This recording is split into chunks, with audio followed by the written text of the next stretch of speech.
Hello, friends and enemies.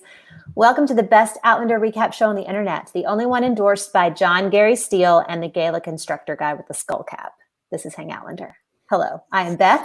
I'm the host of Hangoutlander, and we are collectively the Cool Table. You guys are also the Cool Table. Thank you for being here and sitting with us. If you aren't aware, at thecooltable.com is the best place on the internet. It's a place for cool kids to be obsessed with all of the shit that they're embarrassed to admit that they love, and the things that they hate to love.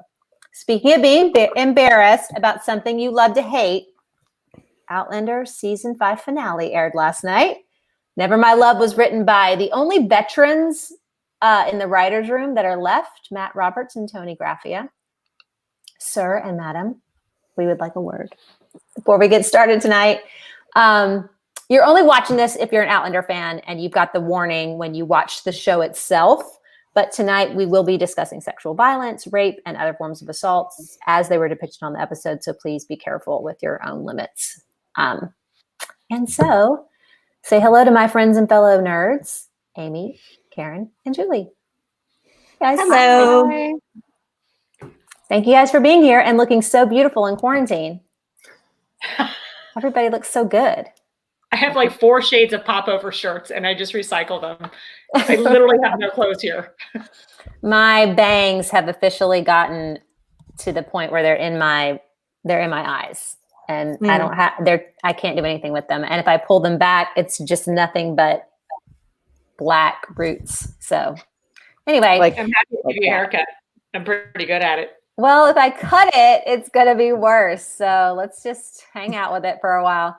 Hey, everybody in the chat, there's a ton of you already. Some of you that I don't think I've even seen before. So hello. Hello to all of our OGs. Tonight, if you are watching, we will have a random drawing for this little puppy. Let me see if I can find it. It's we're giving away a puppy? No. What? It was a euphemism. We're giving away this Outlander Ridge Shit wine tumbler from Clare. It's KSW Designs. You can go on our Instagram and look at that, the Hangoutlander Instagram. You're going to win one of those tonight. And then Clare is also giving 15% off to everybody who's watching tonight with the code Hangoutlander in her Etsy store. So that's so nice. KSW Designs. So thank you, Clare. And Kara's in the chat, so say hello to Kara. She's always in the chat, which we very much appreciate. Okay, so before we get started tonight talking about Never My Love, I want to start out by saying there's kind of a knife or a scythe kind of hanging over this entire episode and this entire discussion, and I feel like we have to get to it immediately in order to have a proper discussion about it. That scythe is the show's choice to include Claire's rape in this season and in this episode in the way that they did. And there's several layers to that, right? It's not just that the writers chose to include it, but why they brought it up and made it a finale, why it had to be rape, why did they have to use the rape aspect of it instead of just beating her and having her kidnapped. There's so many layers to why they chose to do this. And so I want to start out with this really great question from Jody that she put on our Facebook page. And she said, on principle, I can agree why include all of that disproportionately. I certainly have no prurient interest or obsession with it. And she means rape, of course, gratuitous, overkill, etc. However, in general, it leads to inconsistent evaluation for all the times the fandom or moderators claim that the show fails to closely mirror the books. Is this the topic which should be the least or lesser in following the books? She's just asking. Again, she says she could have done without Fergus's assault. Just simply pointing out, when do commentators determine the show should deviate from the source material or follow it closely? I'm willing to say too much of that for sure, but an awful lot of complaints or discussion pivot around how the show changed, deleted, ignored, or morphed something. Is it just this topic, as important as it is? That's the crux of the issue. Looking for consistency. She says, she likes all of us. She's not upset. She just wants some talking points for tonight. Jody, I really appreciated that question. It kind of gets to the heart of some of what people ask us on a regular basis. And I'll say that for me, when it comes to including things that are in the books, and when we say that we get upset that they don't include certain things, I recognize that they can't include everything from the books. That's ridiculous. There's no way that that's going to happen.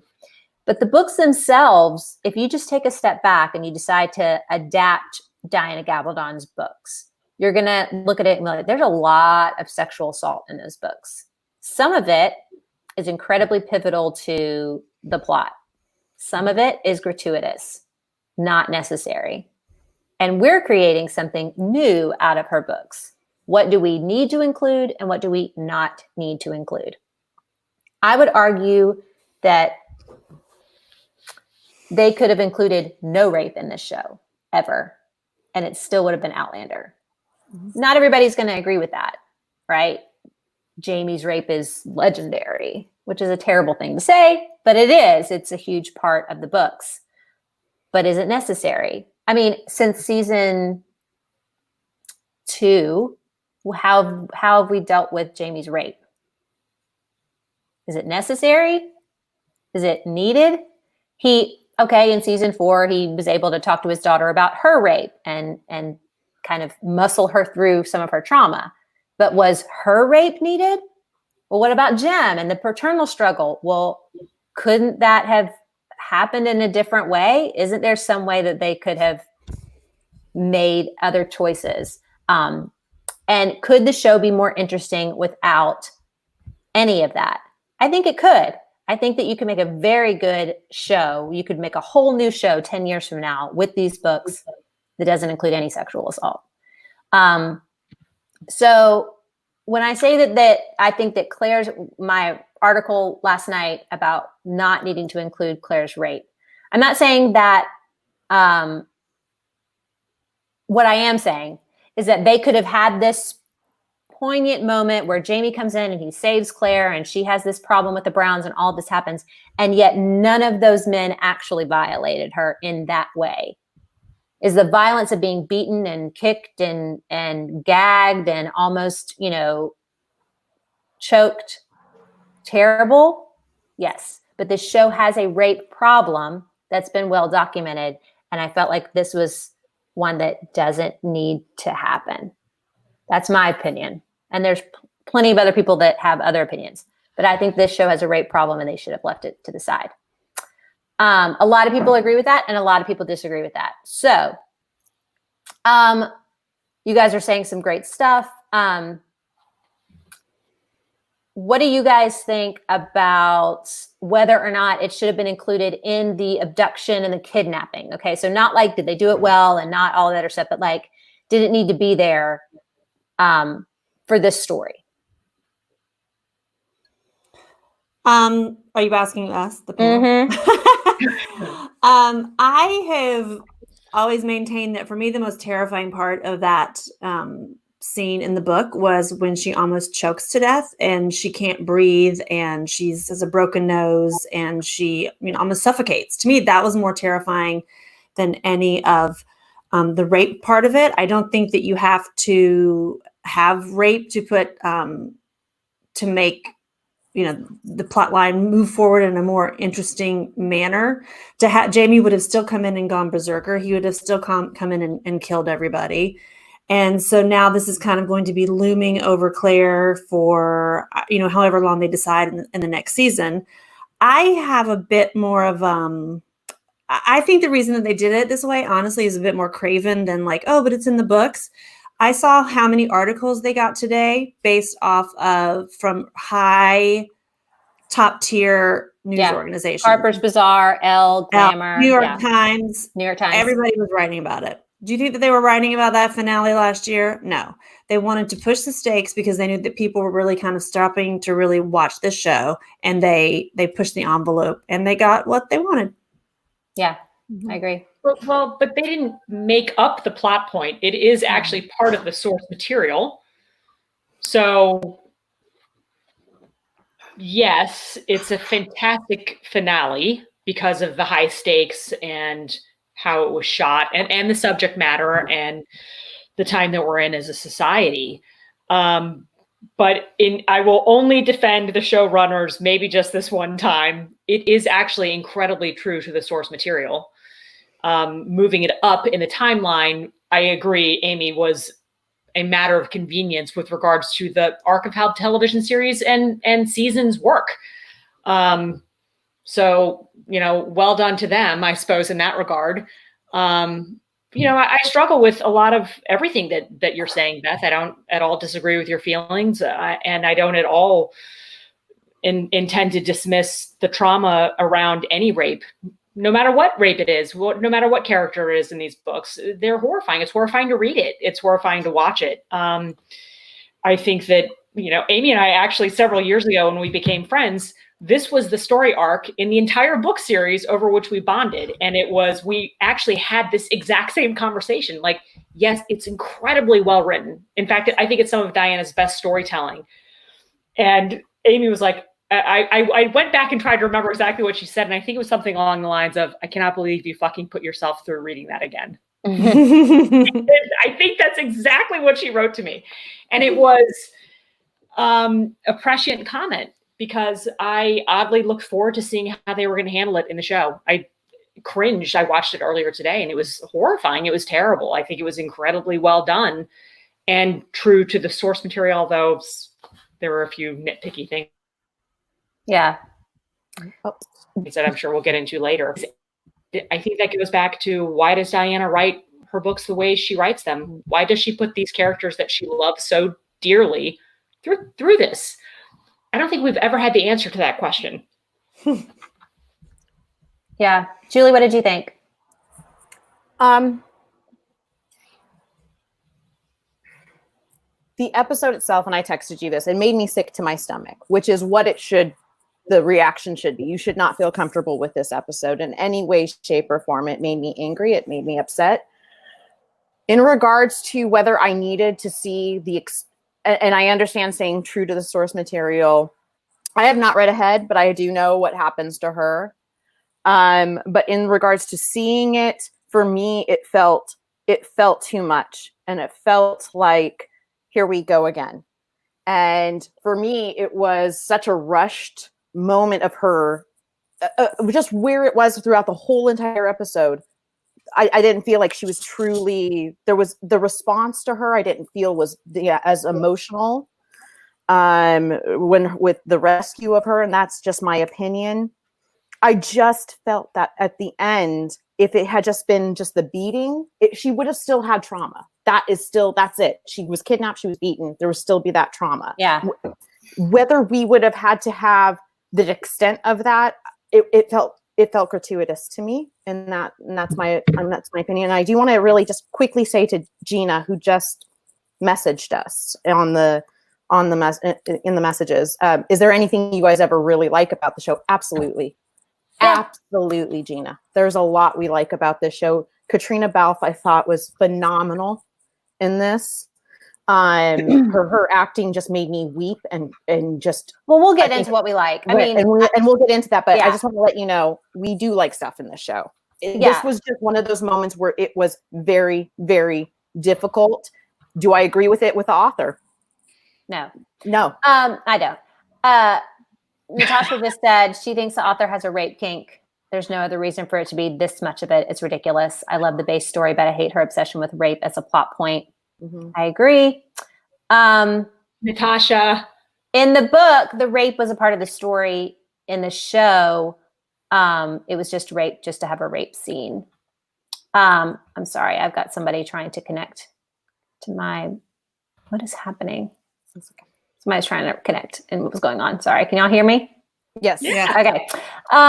So there's a lot going on in the chat. So here's the thing about, you can be perfectly fine with Claire being raped in this, mm-hmm. in terms of like it needed to happen or whatever. So my question for Amy and Karen and for you guys in the chat who've read through book 6 is the rape part of this abduction and brutality something that is inherently important to the plot moving forward, the same way that Bree's rape has points that must be made and Jamie's rape has points that have to be made later on? I think the most important thing is that when Dingo gets away and then he comes back with another group of brigands and he's responsible for burning down the house when the ether catches on fire. I can't remember.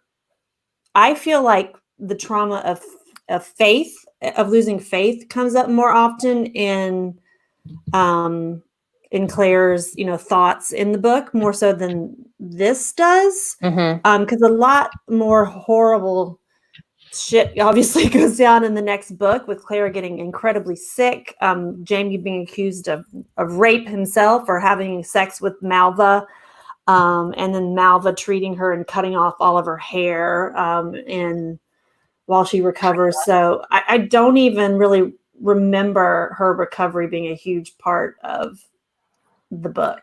Dee just had a good point that says that what she finds with the book, when the rapes are in the story, but because the books are so big, they don't feel so big, if that makes sense. I think that also fits in with what someone else just said, and I'm trying to find it because you guys are talking quickly and I'm missing it.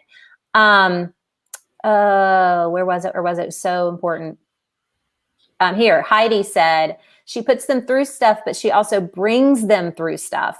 And the show doesn't allow for that. The show only puts them through the trauma. They leave off the healing. And that's hugely important. Yeah, that's hugely important in this particular episode. What I would follow on Amy's point is what happens. It feels initially like it's the culmination of a series of events, but actually the trauma, the massacre, there's really no other way to say it, when the berserkers come in, sets off a chain of events that you then see a thread through for the next book and a half.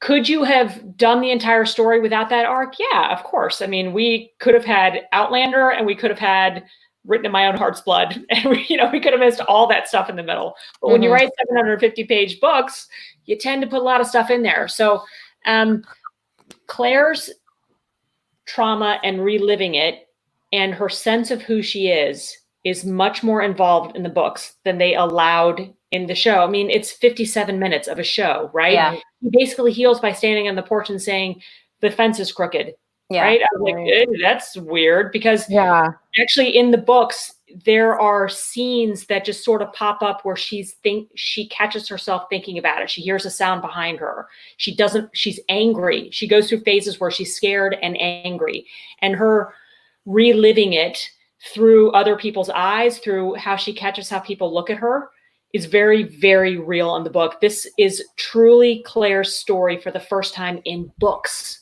like in thousands of pages. And that's what my point to Amy was all those years ago. It's like, that's why I loved it.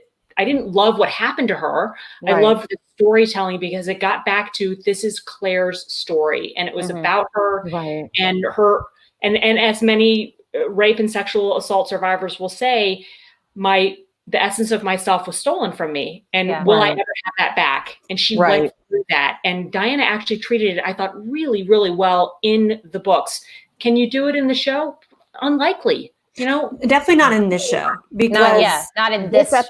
I think about a show that's really good about how it handles a rape is a show that was basically just about rape. Like if you've ever seen Unbelievable, it's the way that they handle the victim, but also while they're trying to catch the show is trying to catch the person who had done it. So it's a mystery, but there's a whole season of the repercussions of what it's like to be a rape victim, and that this show doesn't have the time or the care. Not the care isn't the right word here, but they have, again, there's so many, every week there's something else that's coming at them. I was going to say, this is an adventure story. They're moving from adventure to adventure to adventure, and they're putting adventures that do take time and stretch out in these books in little bitty arcs in each episode. They're little parentheses around things, and you can't explore trauma like that, or at least they don't very well through an entire season as it's being done in the books. I mean, Jamie, even his trauma lasts through season 2, the majority of season 2. And even then, there are times where in that season, you're like, why isn't he, reacting like he did last week to something that should have triggered him just as much in this episode? Because you just can't keep doing that when that's not what your show's about. Exactly. The same thing with Bree. We did, obviously Bree was raped as well. In last season, we saw parts of her trauma come through, brief parts of her trauma come through this season. The other thing too about this episode that I found really interesting to talk about, like they didn't have enough time, and you're right, they never have enough time. This was actually a shorter episode. I don't know if anyone caught that. Yeah, it was. It was like about 45 minutes. Yeah. I was like, is there another 10 minutes? Like, and I'm not saying everything could have been solved in those 10 minutes, but it was just, everything was so rushed. Yeah. Laura just said the fact that the season is so episodic makes it worse. It's like the one where Claire gets raped, and that's exactly. Gross. Yeah. It's not, there's not this continuation. There's not this. Yeah. I don't know. This just felt like it was beginning, middle, and bookend. Now I don't know what's going to happen season 6, but I think too that there's details from the book that they made worse in this one, and it's been remarked on many times. But in the book, I did read this section. I haven't read Breath of Snow and Ashes, but I did read this section. And in the book, like Amy was saying earlier, there's a young boy who ruts against her and doesn't penetrate her, which I hate using these words. I hate talking about this. And then there is an older man who does penetrate her and sobs for his wife. For his dead wife, Yeah. And then there is a man who violently beats her and kicks her instead of raping her. And that's what happens in the book. Because he can't. Right. And it's not Lionel Brown, number one. And it's not personal. It's not something that she did that causes them to do that. Right. They just chose to steal the woman at the still because they wanted the whiskey and she wasn't giving it to them. And then they were like, crap, what do we do with this woman? So they tie her up and they're freaking out. And then they just do what some horrible men choose to do when they have a vulnerable, immobile woman in their midst and no consequences. And in this, it's personal. Lionel Brown is got some vendetta. He's going to do what? Take her to Brownsville and do what? Like put her on a piece of wood and let people throw tomatoes at her. I mean, his plan doesn't even make sense. Mm-hmm. And he's the one who violently penetrates her. Yeah. And then there is a line showing that there are more men that are coming to violently penetrate her. That was a horrible shot. Yes. I hated it. That made me want to throw up right there. The script made it even more clear that there was more rape. And I just can't believe that. Like, I mean, I can because it's these showrunners and they made bad choices, but I truly cannot believe that they took something that even Diana is like, well, I wouldn't have done that. Like, I mean, they just took it too far. And I really detested that choice, those choices. And it's funny because if you watch the after show, and I finally watched the after show. So this is the first time I watched the after show. The producers sat and talked about, we talked a lot of people about this, from Stars to Sony to Sam and Katrina. And I'm thinking there was not one person who said, no, this is. Well, I said this earlier. I think that once they made the choice, which they made before they broke season 5 episodes, because they've been they knew they were going to end it this way. Right. There's been a lot, obviously they knew that this is what they were going to do. Once you've made that choice, for somebody like Katrina, because she said like she tried to maneuver certain things, she got her way with some things and all of that, but even at some point said that she, would take it farther or whatever. I think that once you choose to do it, you go all in. It doesn't matter how many people say no to it. And if you're the actress, do whatever we need to do. I'd love to have, a great Emmy reel or whatever. Or if you're the director, you're like, well, let's do it responsibly and let's be respectful, but let's really get this really great shot or whatever. Right. So I think that it just boils down to, they made that choice and then they went with it. Mm-hmm. Yeah. I think the thing that got me was it was true to the material. That's what they kept on. We wanted to stay true to the material. But it was more than the material. That's what I was Yeah, like. yeah. Whoa. A just said Wentworth was a lot more graphic. Wentworth is very difficult to watch. I mean, that's 2 episodes of a lot. Right. And it is really, really super graphic. And I didn't like that either. I remember not liking those episodes, despite the fact that Tobias and Sam and Katrina did amazing work in those episodes. I for real hate them. And can't watch them.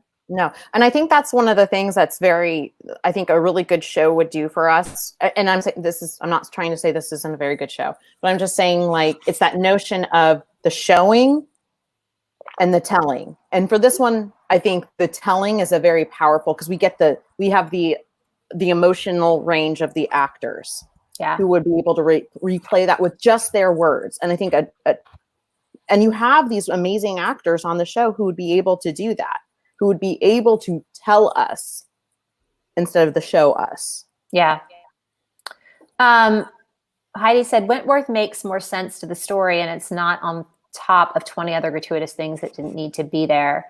And then Sarah just said, did you all see the articles about Sam's experience filming it? Sounds like there's been a major cultural problem with the show's approach to rape behind the scenes for a long time. I think that's true. I don't know what you're talking about specifically, but I do know that that's true. Cassidy said, Wentworth is also when they were actually staying true to the books. So anyway, there's a lot of controversy regarding Claire's rape, but however you feel about that, I think is valid. Right. I know that there are people who just, the scenes themselves were difficult to watch. For me, I have abandonment issues. So for me, I had a very different response to a different section of the episode, but it's been 26 minutes. We talked about nothing but this. So let's discuss the choice that they made to do the 60s stuff. I actually have been legitimately immersed in this episode for 48 hours. So I watched it, and then I wrote about it, and then I watched Twitter while everyone was watching it, and then I've been dissecting the articles and stuff all day today and going through our comments. So for 48 hours, I've done nothing but this episode, and I'm kind of over it. But I say that because I was really shocked at how many comments were about their love of this device that they used for the 60s, 70s, non-temporal kind of thing. And I'd like to talk to you guys about it. A lot of you liked it. I want to know from you guys, from the 3 of you, what you thought of it. I liked it. I loved it. I loved it. It worked for me as a device. I think it worked too, actually. Like when I think of it in terms of like, oh God, the thing that they did with Roger, and then this worked so much better. And there's reasons for that, because we know Claire. So everything that was involved in her headspace is stuff that we anticipate being Claire stuff. The vase, the wallpaper that was the Laird's room in Lallybrook, Jamie being there with her in her own time, and everybody being whole and hale around her, and all of that kind of stuff. The music, it was that did work. It worked as a device, and yet there's just something a little off about it. It was supposed to be, though.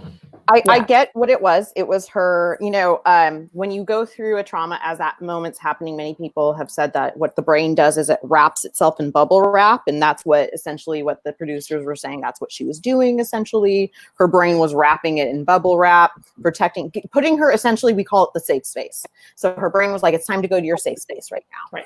My issue with her safe space, first of all, whoever did the set design for those segments, John Gary Steele, he supports the show. Oh God, I loved it. My problem is that one, for her safe space, where for me there was no Bree and Roger. I mean, we have Fergus with a hand, Jocasta can see, and by the way, Jocasta, and she knew that Jocasta and Murtaugh were together. So for me, it's that sense of it's that sense of her safe space. For me, I felt like it was kind of just an odd safe space without her daughter in there. This was her picture perfect. I missed Brie. I did miss Brie. I think it was helping us, the viewer, also disassociate because it gave us a break. I'd be like, oh my gosh, look at Myrta, like, all fly in 60s, I think it was not just for her, but it was also for us as the viewer.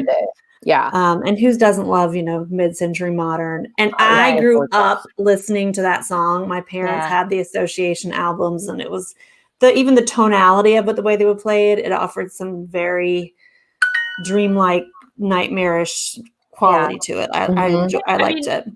I thought all of the disassociation, her visions, her hallucinations were her greatest dreams and her worst fears all at the same time.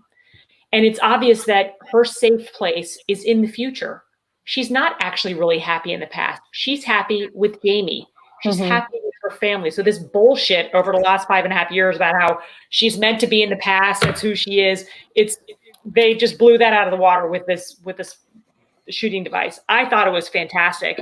And I thought it was especially a neat trick, no other word for it, that it was Lionel, who's the police officer, the authority figure, the person that keeps you safe, with his badge and his gun, knocking on the door with the words that every parent dreads to hear. I'm very sorry to bring you this bad news, and delivering that news of the death of the one person that means more to her than aside from Jamie in this world. So I thought that whole little arc, I thought it was fantastic. And the attention to detail was incredible. The pacing was great. I thought it was fantastic. I can't wait to watch it again. Yeah, I would have liked, Brittany said it reminded her of season 1 when she's hearing the 40s music in her head, which I really did like. Claudia says it reminded her of a pandemic dream. I agree. That's very true. I really would have liked if they had done a little bit more stunt casting. Like, let Dougal be there? Let Faith be there? Why is nobody from the 60s there? Why is there no Joe Abernathy? Why is Frank not there? Yeah. I was going to say, I thought Frank was going to walk in at some point. Yeah. I mean, other than the fact that it wouldn't work with Jamie and Frank in the same place, it wouldn't be a happy place anymore. But I really think that if they had really thought about it and wanted to do that really, really well, throw in some stunt casting, throw us some bones of Jenny and Ian and Dougal and Faith. And I think it was Purely Amuse. I think it was maybe have been Meredith. I can't remember which one. I'm sorry if I can't remember who said, wouldn't it have been great if like Ian was just passing potatoes to some random redheaded girl and said, "Here, cousin Faith, here's this for you." Right. Would have gotten you in the goods, man. But the one scene Lord John Grey doesn't get to be in. Yes, Lord John. Like, why was he not there? Grey. Because he's with his boyfriend. He's not part of her happy place. Why? You know what? I did like the fact. He could have been there with his gay lover. Come on. I liked it. The fact that Jamie, everybody's in their modern outfits, and Jamie is still in his 18th century clothes. Yeah. I was like, no matter what the time period is, that's who he is going to be for her. Yeah. She can't picture him in a polyester suit. Yeah. True story. I really like that. And in terms of that, I kept anticipating the dissociation got darker and darker. They started to see the leak coming through and all of that. And she ends up leaving with the orange and everything. But I really thought it would have been interesting if I thought that we were going to be hearing drums and then she was going to be hearing the drums. And I was really disappointed that, and I think a lot of people were, that there wasn't a bigger Highland scream, berserker image coming through for the rescue. And I didn't really think it made sense for them to be using muskets, and some of it was really well. I needed Jamie to be covered in blood, like his face just covered. He painted himself. Right. I'm sorry, really quick. Victoria Fraser said just really quick on Lord John Grey. She says his 1960s boyfriend would have totally been a beatnik. Absolutely. I love it. He would have, but no, there was no, and he lit all of these men who pledged their allegiance to him. He lit the cross, And it felt like only like maybe 5 showed up. And it felt like it had took him forever to get there. Like, why are you waiting? And that whole thing, he should have lit that cross. And number one, he should have been on a goddamn horse. Right. Be on a horse and then these men should have been, we should have seen them all running. Lizzie should not have time to pack salt meats, right? Like, get on your horse and go get your girl. The fact that it looked like it took them forever to get it together. It was another one of those Scooby-Doo moments, but don't worry, we're going to get her back as they all meet in the front yard. It was just, there was so much good and nuance in the show. And if I could go back to kind of what Jules said about the Banshee and the Berserker stuff, so much of the flashbacks or the flash forwards, I guess, was auditory. It was the music. You could hear the water dripping from the ceiling. You heard the doorbell ring. You heard the kids playing and Duncan's, scooping up Jemmy. It was all auditory. And as she's lying there on the ground whimpering, she can hear the guys off in the distance. But then she opens her eyes and we see the attack happening. Right. Why not use another hallucination? She thinks, as to your point, she thinks she's hallucinating again, and it's actually Roger banging the drum. And then remember, it's one of the greatest moments in that book is Jamie's screech, his war cry. Yeah. And Ian's Mohawk war cry coming in. And it's this odd mishmash of Highland and Indian war cry. And there's no muskets that I recall. It's all throat slashing, axes into skulls. It's like blood. It's the Highland way. It's the Highland way. It's these were warriors. I wanted that payoff, Jules. I wanted it. I wonder why they didn't just do like a record scratch. Like there were so many like options in terms of like how to get her into that newer headspace. Right. Or play Never My Love while she's like, the screaming is going on and a lot of people are saying that the drums wouldn't have made sense because they haven't shown that Roger played the drums. But again, that's their fault. They had him doing the fucking guitar all season. He could have been playing drums. He should have shown up like that guitar player in what's that movie with Charlize Theron when the guy's hanging off the front with the guitar? What's the movie? Fury Road. Oh, Mad Max. I really think that they made that choice. They decided that they weren't going to be doing the drums when it got time to do that episode, or they would have put it in there the same way they put Dr. Rawlings all through the season. Right. So yeah, I mean, a lot of people are around the fire. They hear the drums. They start looking at each other, and then it's curtains. Yeah. I think we're all agreeing upon. I'm seeing a lot of people in the comments right now just saying, Jamie needed a little more passion, a little more. Speaking of Jamie's passion, this is the part that really like hurt me watching this personally because again, I have abandonment issues, which don't really make sense. But anyway, the fact that Jamie is so far away from her and doesn't. I mean, I get that he picks her up eventually and like walks away with her, but the fact that he is not scooping her up and not letting her go, killed me. I needed full envelopment of her forever for the rest of the episode, and not just in the moment. Like I get that, like he's been a rape victim himself. He understands that maybe she doesn't want to be touched. There's this really good moment where he like hesitates to touch her shoulder and it looks right. That looks right. Right. But there is way too much distance between them. And then there's literal distance. When they get back to the ridge, he leaves and goes to Brownsville to deliver the body. Lionel. And I'm like, why are you leaving her at the ridge alone again? Are you out of your mind? Like, and then she has time to like go to the surgery alone. She has all of this. She's bathing and he's nowhere to be found. Like I thought he would be right outside the door when Bree left and he's just not. Like, where is he? Why would he not be right there with her? It really bothered me. We didn't get the creek scene. We didn't get the creek scene. Right. Where he is, I'm giving her space and it breaks his heart when she resets her nose and blows her nose and the whole front of her is covered in her own blood because of that. And that's when he's filled with rage. Like his adrenaline has come down And it's less the warrior revenge thing, and I think the full enormity of what has happened to her, I think, hits him in that scene, and she doesn't realize at first that she's being watched by him. And that's like a seminal moment in the entire book series, not just this book, and we didn't get it, and I feel kind of cheated. Yeah. I believe I'm complaining about not seeing another trauma, right? Because when she's setting her nose and cleaning herself, she's reliving it all, right? Yeah. Right.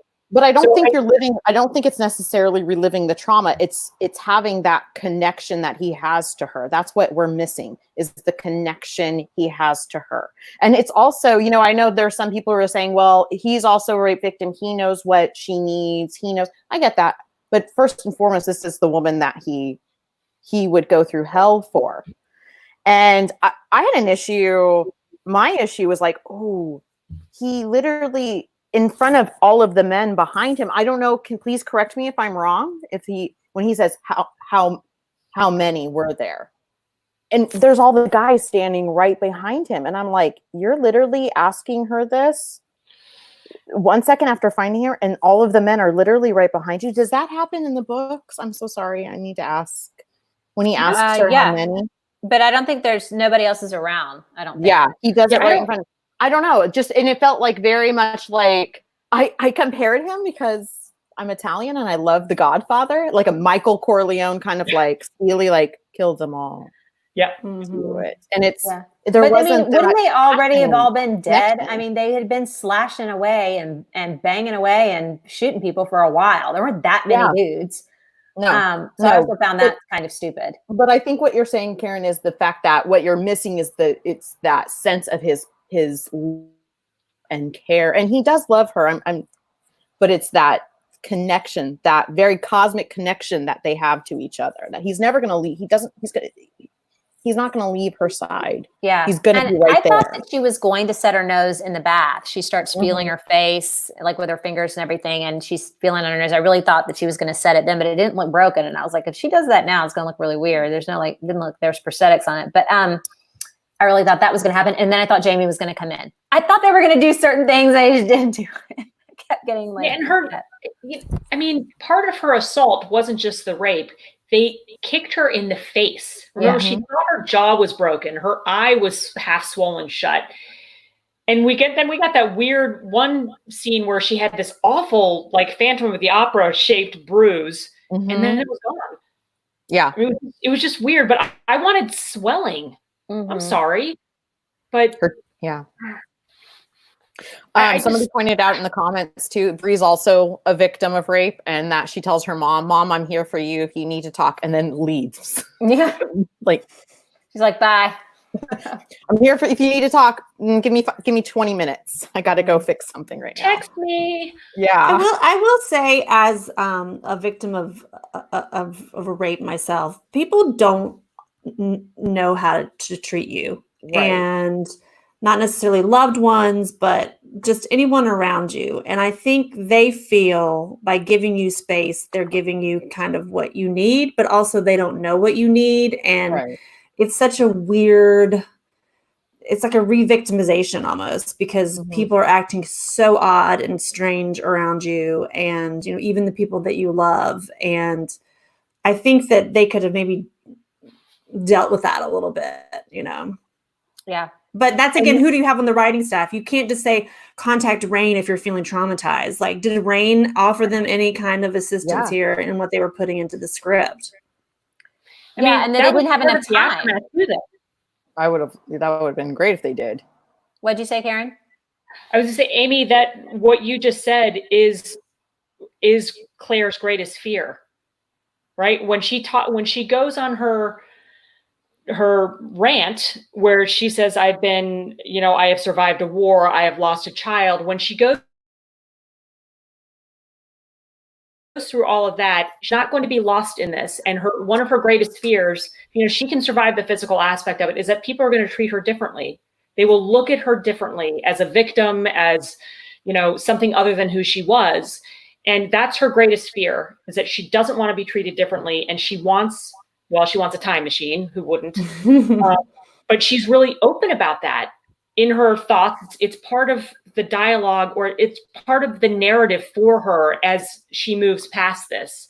And when she's sick, it kind of conjures up that same feeling of, I'm different now. And Amy, I'm very sorry that you went through that. And I think that was an opportunity that they missed. And she should have said that, because let's face it, the writers are too dumb to let her think it and then film it, right? Why not a quiet scene when she's talking to Jamie and she says, we've done so much to build this life together. We have survived so much together.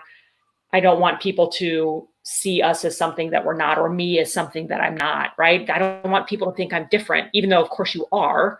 And it was just a real lost moment. Yeah. Lachey just said, Claire's also worried about triggering Jamie. Right. Again, and I'm sure Bree to some extent. I mean, there's just, maybe if everybody in this family hadn't been raped. Right. And they wouldn't be so convoluted. Sorry, really quick. Just, I'm seeing a lot of people commenting right now. Thank you for everybody who feels comfortable. I'm seeing in a lot of comments, as a victim of sexual assault, as a survivor of rape. So I would just like to say thank you so much for opening up to us. Our hearts go with you. Thank you. Yeah, absolutely. That's why the disclaimer at the beginning. I know it's difficult to even discuss all of this. Let's discuss something happy-ish. One of my favorite things of this episode was Ian and Fergus's and Josiah's kind of fierce devotion to Claire and their desire to be a champion for her. I thought it was very, very sweet. That's all I have to say about it. Then. And the mountain man guy. Huh? Right? The mountain man.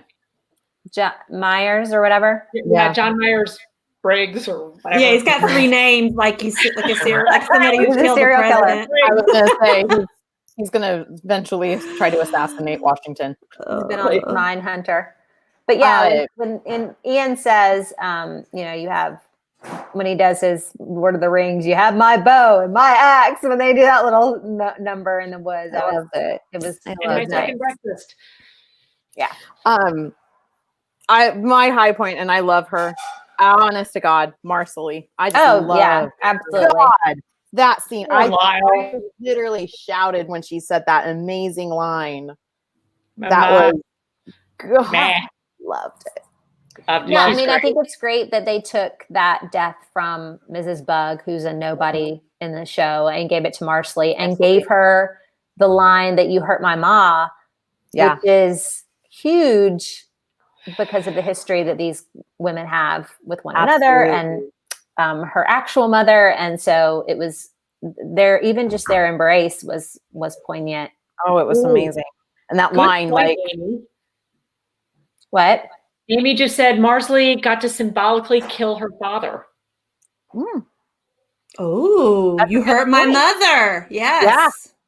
Yeah. That's an excellent point. Yeah. Mash just asked what happened to the other time traveler. Was the implication he wasn't among the men who were killed? And was that in the book? Yes. The implication is that he's not there and he wasn't killed. And that is what happens in the book. He does come back. Yep. I think my thing with Marcelly is we kind of saw that berserker kind of like that passion with Marcelly. The minute when she said, Claire, that she's taken an oath to do no harm. I've taken no such oath. And she just goes with the, I think I was like, there it is. There's the passion. I did wonder why she then was collapsed on the floor. Like, I get that she just murdered this dude, but like something was wrong about it to me. I felt. Yeah. I feel like Catholicism can really screw you up. So maybe she was just like, shit, I'm going to hell. Like she took a life. I mean, we all know Roger felt like that. Don't even get me started. I don't even want to talk about Roger in this episode. He made his announcement. I took a life. Hey, talking to somebody who had taken a life. Not in the dark. In the dark. It could not have been more poorly timed, more ill-advised, more selfish, more about him. Yeah. I was like, dude. Bree's mother has just been raped and you need to have some sort of like like spill it all with the lights out pillow talk because you're upset. Right, you just saw your wife shoot somebody between the eyes from 50 paces. I would have loved it if there was like a beat and she went, yeah, so did I. Yeah. End scene. Would have been far better than what we got, which is her again having to comfort him when they get in the bed. She's like, what's the matter? And she gives him like a peck on the forehead. And I'm like, this again. I couldn't believe it. Yeah. They have legitimately relegated Bree to nothing. Right. But in regards to Marcelly, I do feel like it was that sense of what she had finally done. Yes, she knows she had to do it. She would never let that man survive. But I do think like it was for her saying like it was her guilt. Her guilt kind of just still in the end, even though it was the right thing to do. Also, we had Fergus and Ian say, I kill for you. Right. And Roger's like butthurt about it. Yeah. Like they're just doing it because she's a mother to them. And the relationship between Roger and Claire's been fairly well established. I mean, it's not as good as it is in the books, but none of the relationships are as well established as they are in the books. So like, why does he not feel the same way? Well, and this is a man who was ready to kill somebody 2 episodes ago. He flat out told Jamie, like, I want to be the one who does it. You know, that Roger. I don't even know where to go with that.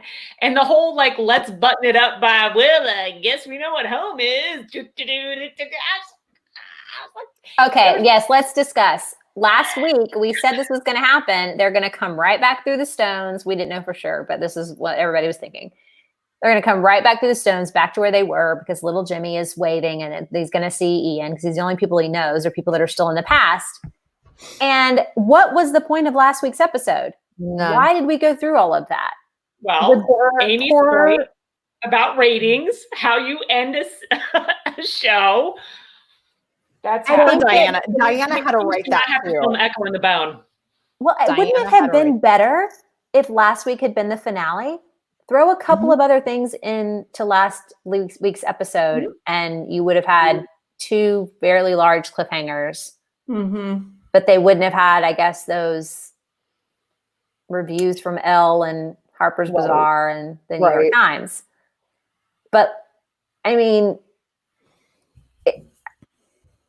I just can't believe that this was the end of this season. And it wasn't a terrible season. Last season, we were talking over and over again about how they were really bad about making the season about one thing and making sure that the through line of what that is really stands out and is important. And the first episode relates to the last episode and how they fit together. And this season, I think they did that a little bit better. I mean, they tried with the Fiery Cross and, you know, they at least tried to pull some of these things through. I do think that they missed the mark on a lot of things. Like when Myrta shows up in Claire's headspace, you're like, oh yeah, Myrta was in this season. And it was like been 5 episodes since he died, which was the huge moment for Jamie this season. And yet nothing has happened that relates to Myrta in 4 or 5 episodes. We haven't cared about him at all. So it's the same way that they forgot about Stephen Bonnet as soon as he was dead. I mean, it's just, again, the through lines aren't perfect, but at least this season, at least they tried. The Dr. Rawlings stuff didn't pop up in the second half of the season. They peppered it through all of the season. So they tried. I can't believe that this is where it ended. It's just, it's incredibly stark and not always in the way that they want it to be. I like that somebody in the comments just said, that's 3 gemstones wasted. I think that will be the point, right? Like like maybe Bree gets pregnant and they do need to go back and they have to go on the hunt for some gemstones to get through, and then maybe try to have to figure out how do you actually get through. Yeah. Right. Well, one, you have to stop thinking about home. 2, that's the other. Like I thought that was when she's like, I was thinking about home, and he's like, I was thinking about home. And I was like, okay. Yeah, Mads just said yes to the 5/11 finale, and then start the new season with the blood-curdling cries of men rescuing Claire and flashback to some of what she went through. So you already know there's a redemption at the end of that. It's far better. And if you remember, they kind of did that with season 2. We were complaining because they kept talking about Culloden. And then season 2 ended and we didn't see Culloden. And we were like, ugh. But then season 3 opens with with Culloden. Culloden. And I don't think that they did that justice. It didn't last long enough. It wasn't quite enough of Culloden, but it at the very least made for a very compelling season opener and still a compelling season finale when she goes back. Right. So it was still good. Ooh, the search for the Infinity Stone. Infinity That's Stone. I correct. was laughing at that. I was like, oh my That's correct. And they're going to go back in time. It's going to be great. It's going to be great. I guess that's kind of it, you guys. I mean, this was not as positive as a Hangoutlander as they've been in the past. You know, we're Outlander Positivity Hour is the other name of Hangoutlander. Well, but it wasn't a terrible, terrible episode. No. I think it was a great episode. It's just like they missed the mark. The subject matter. I thought it was well done. I thought the performances were top notch. I think Katrina Balfe did an outstanding job. I think Jamie was written poorly. Sam did a good job with what he was given. Yeah. This Roger mess, I'm going to give credit to whoever put that in the chats. I don't know how to unscrew that. But I thought Katrina was outstanding, and she was as Clare could be. I mean, she was the essence of who that character is. I thought it was really, really well made. It was, I'm ashamed to say this because I know it's going to sound really insensitive, but it was one of my favorite episodes they've ever done. Should they have done it? Yeah, we could argue about that for a very, very long time. But I think that from the source material, they were pretty spot on. And Katrina gave the performance maybe of her Outlander career in this one. Somebody wants to talk about the final shot in bed. The Yoko Ono shot. Yeah, Beth and I talked about this offline earlier. I have feelings. There were a lot of people praising it and a lot of people saying it was cheap. I'm mixed about it, I guess. I think that I love the line, how do you feel? Safe. That feels full to me. That feels like a full culmination of Clare, at the very least, being able to feel safe in that moment. And she doesn't always feel that way. And again, I needed him to hold her. And so the fact that he was holding her in that moment was really important to me. And I felt good about it. I also felt cold. I thought. I know. A little bit of blanket on you. I thought it was blue. The color of it was blue. Right. And you could hear the rain outside. And And I get it. Like, I get the whole thing. But I was also like, they look cold. When it's over, you wrap up in a blanket. There's just no other option. But I thought it feels safe, right? I mean, I just wish that connection had been throughout the entire show, in the entire episode. I actually did. I liked the last scene. I felt that was a very much Jamie and Clare moment. There's very little talking. We didn't have to see them having sex. It was just that sense of he's holding her. It's raw, emotional, and just that sense of safe is the last word. Targaryen Ice, nice name, just said, did Jamie and Clare have sex, and how long had it been since she'd been raped? You can interpret that how you want. Right. My interpretation is what I prefer would have happened is that that they're just in bed. Yeah. And that's it. She's still pretty black and blue, not even green yet. And he even calls her, you were a brave lad. He calls her brave at some point. Which could imply that they've just had sex. Right. Or she told him everything. Yeah. I mean, I don't know. In the books, they do for a very stupid reason. And I hate it. And so I'm choosing to believe that was just an intimate moment that did not include any kind of sex. Right. Well, they were always, she's been hot, having hot flashes. She should have just made it clear, I'm in menopause. And then you don't have to think about it anymore. Right. Yeah, absolutely. which makes the whole conversation that they have in the book about whether or not she could have gotten pregnant real stupid. Yeah. Anyway. Well, but that's actually part of the conversation in the book. It's like, Right. she's like, well, I'm really irregular. I am in menopause, but yes, there is the chance. And I just remember being I was so mad that was even a plot device, because it brought in, getting advice from Roger, how he felt about maybe Jemmy not being his, and could he have raped? I mean, all that came back up, and I was like, oh, shut the fuck up. We don't need that. Right. Yeah. Heidi just said that the script called for him to kiss her bruises. Oh, That would. And there were a lot of little, I saw a couple of, Jamie McTavish on Twitter had some pictures that were ones when she was in the chair and Jamie is holding her hands and looking up at her very concerned. And then another one where he's holding her in the forest. So all of this connection stuff that we're talking about, where it just feels like he's very far away. Right. It feels like an editing choice, which I just is just incredibly short-sighted, I think. Right.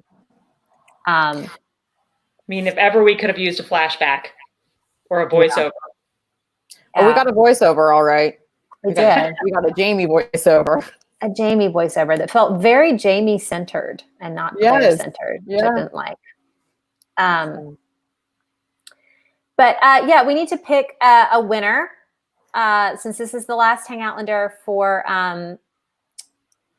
the season, which is exciting. Very exciting. I'm just gonna random. I'm gonna random, and then whoever I stop on is who's winning it. Let's see. Brett N.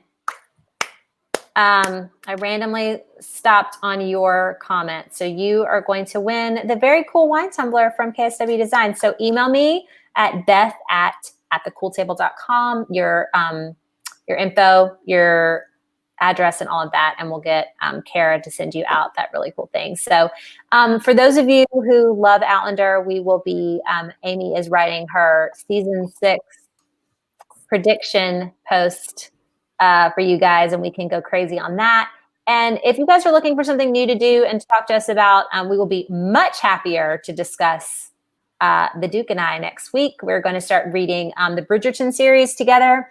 It's coming to Netflix later this year, and we're going to start with the first book. And I'm really excited about it. I hope you guys are excited about it. We will be here at the exact same time, 8 p.m. Eastern, next Monday night for the very first Bridgerton book club. Read The Duke and I. You have plenty of time. It's a week from now, and that book will go so fast. So read it with us.